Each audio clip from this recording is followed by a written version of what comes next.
I'm gonna say something about the Epstein files that a lot of y'all are not gonna like. The only reason that the Epstein files has the power to topple the world is because a lot of y'all genuinely believed that the elite would never treat white people the way that white people collectively treated black people during slavery. Slavery wasn't black people being forced to work a job they didn't care about. It was people being forced to work until their muscles would fall off of their bones. Black people would be tortured for just funsies. They'd be medically experimented on with no kind of anesthesia. You know how throughout the South, even today, it seems like every other pastor and peapod is touching on kids? Well, that is a cultural stay from when white people used to own black children. Do y'all honestly think that a master is going to wait until a slave turned 18 in order to assault them? It's better to break them in when they're young.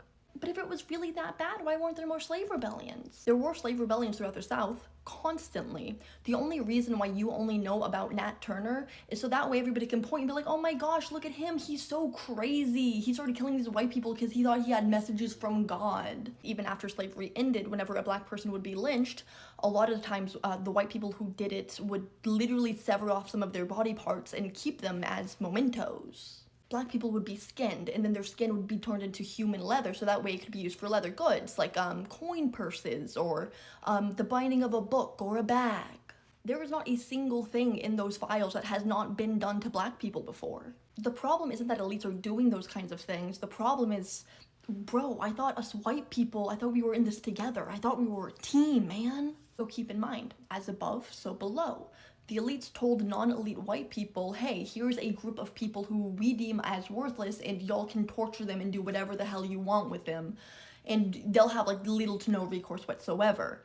And white people collectively, we were like, cool. The trade-off is that the elites also got their own group of people that they could do whatever the hell they wanted to with little to no recourse. The problem is that group of people was you and me. It was pretty much anyone who wasn't part of the elite. White people collectively made a deal with the devil. Here's this group of people that you can violate and brutalize to your heart's content, and in exchange, we get your humanity. That's why white people are miserable and constantly in black people's business. That's why for pretty much at least the past 100 years, any kind of cultural artifact that's really stayed and stood the test of time has been from black people, often just with a white face on it. And that's why, by and large, white people were so disturbed whenever Renee Good was murdered, because we've seen that hundreds of times before, but that's supposed to happen to black people, not to us. And a lot of white people are acting so disturbed because now they're killing our neighbors, but you didn't particularly care whenever your neighbors were dying during the Black Lives Matter movement, now did you? But in the past couple of months, now a lot of white people are waking up to a really obvious reality, and that is black history has always been white America's future. For the past couple of months, white people are being forced to wake up to the obvious truth that there is no kind of solidarity or allegiance of whiteness across class lines. It's always been all of us are cattle to them, like that's it.